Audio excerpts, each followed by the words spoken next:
Shalom anak-anak, jumpa lagi dengan Ibu Kety Sumarlina dalam pelajaran Pendidikan Agama Kristen dan Budi Pekerti khusus Sekolah Dasar kelas 4. Nah, sebelum masuk dalam materi, kita harus duduk bersama, berdoa bersama-sama nak ya. Memohon kepada Tuhan agar kegiatan kita berhasil. Mari kita berdoa. Tuhan Yesus, terima kasih Tuhan, Engkau memberikan kami kehidupan, Engkau memberikan kami berkat-berkat berlimpah-limpah. Kami bersyukur untuk orang tua kami, teman-teman kami, juga guru-guru kami. Tuhan, berkatilah mereka sekalian. Berkati juga bangsa dan negara kami. Kami akan belajar, Tuhan tolong dan pimpinlah kami, agar kami bisa mengerti kehendak Tuhan dan melakukannya dalam hidup kami. Kami mengucap syukur dalam nama Tuhan Yesus. Amin. Baik, materi kita pada hari ini adalah keterbatasan manusia. Dengan tujuan belajarnya ada dua.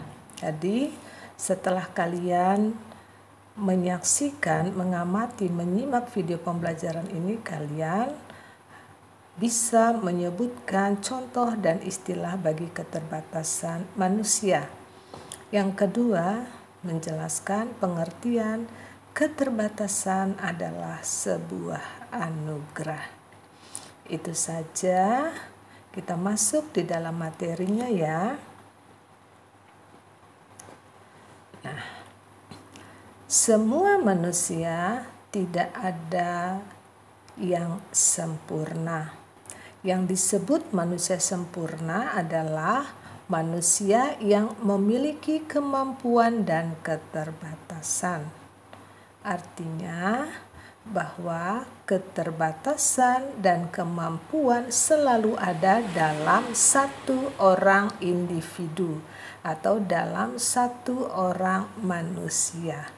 Nah, manusia yang memiliki keterbatasan itu adalah kehendak Tuhan.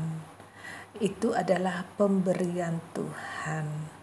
Jadi, Tuhan yang menciptakan, Tuhan jugalah yang mengerti bagaimana yang terbaik bagi manusia itu. Yang terbaik adalah manusia yang memiliki kemampuan dan keterbatasan. Keterbatasan adalah ketidakmampuan manusia dari segi fisik dan bidang tertentu. Jadi manusia punya dua keterbatasan, dua kelompok. Yang pertama dari segi fisik dan yang kedua dalam bidang tertentu. Dari segi fisik, keterbatasan fisik itu ada yang disebut dengan tunadaksa. Nah, tunadaksa adalah adanya atau terjadi suatu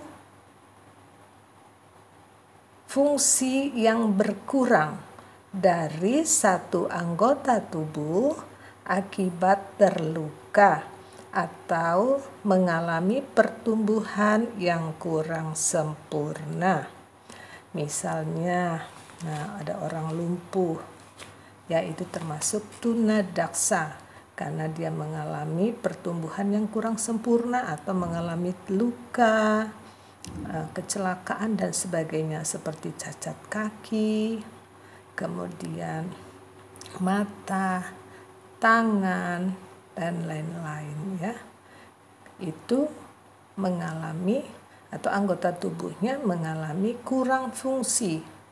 Kakinya kurang berfungsi, tangannya kurang berfungsi ya. Itu namanya tunadaksa. Nah, kemudian ada juga yang dikenal dengan buta. Buta itu dikenal dengan istilah tunanetra, artinya tidak dapat melihat. Kemudian ada juga yang kurang bisa mendengar. mengalami masalah di telinga yang dikenal dengan istilah tunarungu. Kemudian keterbatasan fisik lainnya adalah tidak bisa berbicara atau dikenal dengan istilah tunawicara.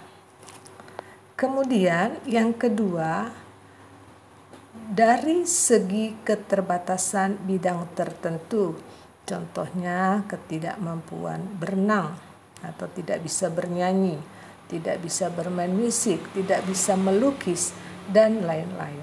Nah, keterbatasan dalam bidang tertentu ini bisa dipelajari. Kalau tidak bisa berenang, kita bisa belajar berenang. Tidak bisa bernyanyi, kita bisa belajar bernyanyi. Berbeda dengan keterbatasan fisik.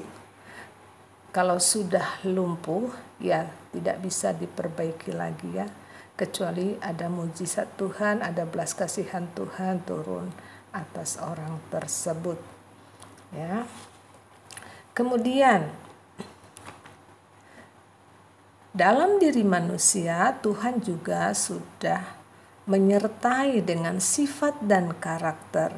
Nah, sifat dan karakter ini bukan keterbatasan.